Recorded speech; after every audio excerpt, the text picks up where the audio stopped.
Greetings and welcome back to the Casual Wargamer.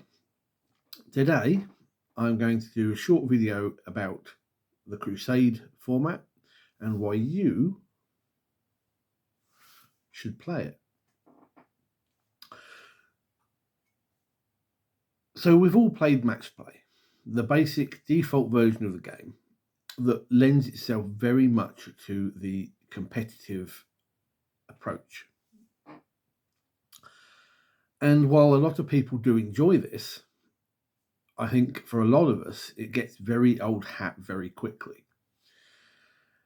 Unless you're massively into it and really like that challenge, match play gets very samey. And this is where narrative play comes in. And the best way to do that is through Crusade. So why is Crusade better than match play? Why should you pick it up? Well, for one, the mission system.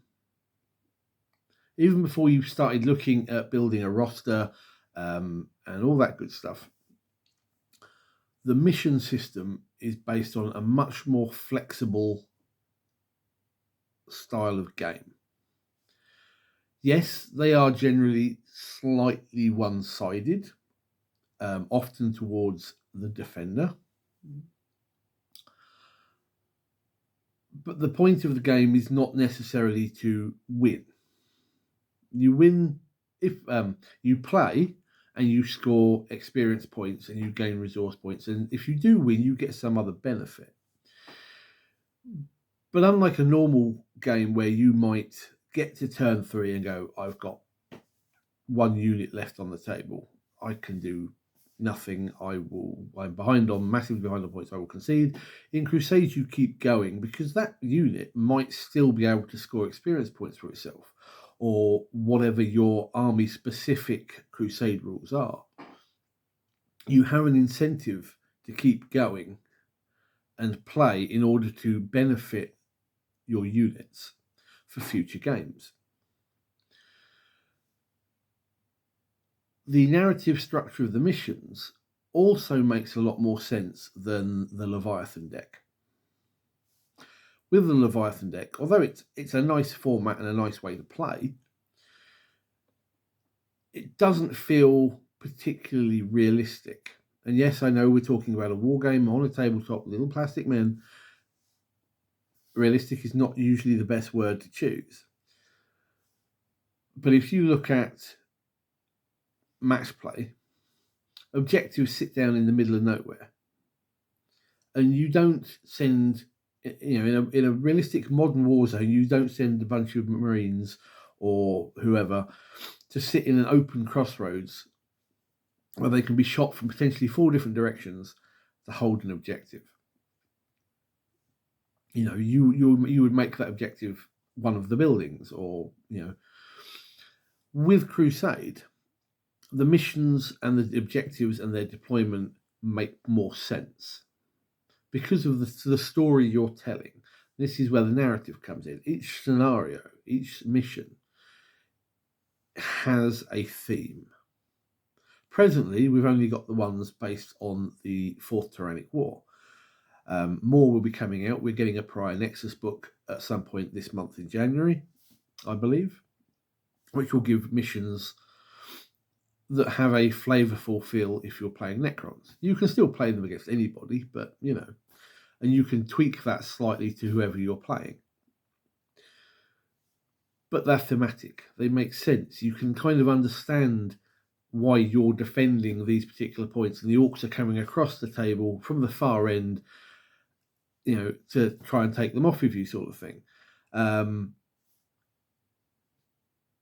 it adds something to the game. It's not just lining up across the table.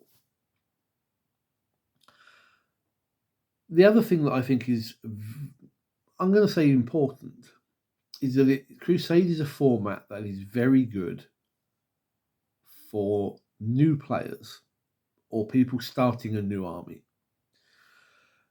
because rather than needing to have a massive collection of which to draw upon, you simply create a 1,000-point list, a roster as it's called,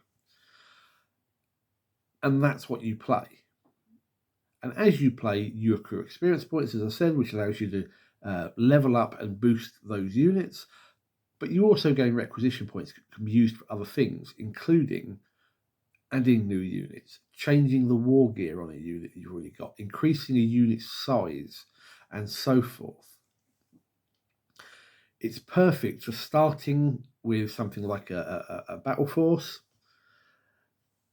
Even if it's not 1,000 points, you've got that you can play.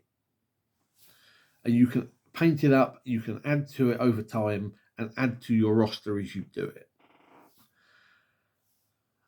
I love Crusade. It's very difficult to get people to play it, though, because most people have very much got this match play mindset. They don't like games that are not perfectly balanced. I've had this before with some of the old, I want to call them Echoes of War, but I don't think that was quite the right name, that were around in like 7th and 8th edition, which allowed you to reenact supposed, considering this is the 41st millennium, actual engagements that have taken place. You saw them a lot in some of the source books, like the Vigilus Crusade.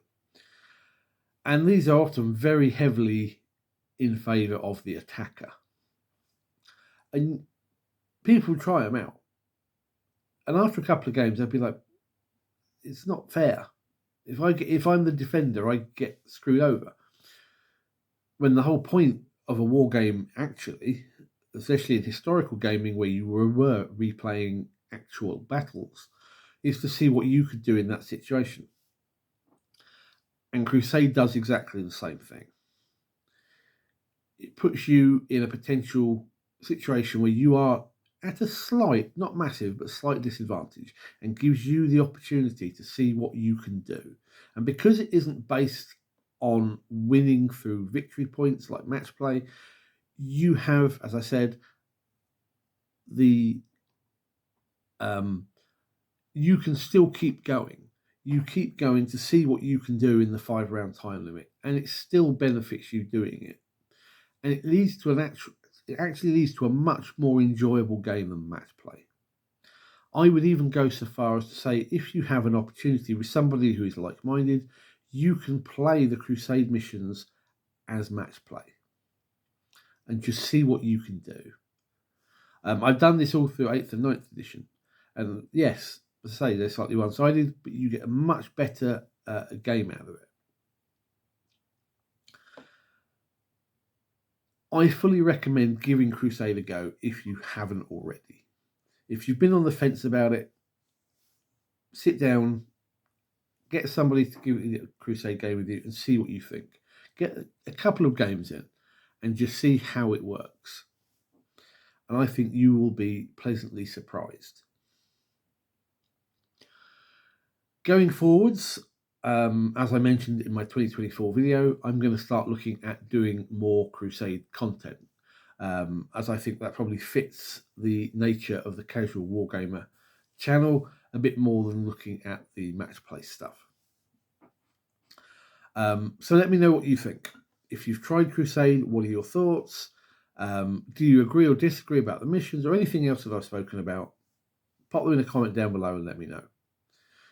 Until next time, take care. Good gaming.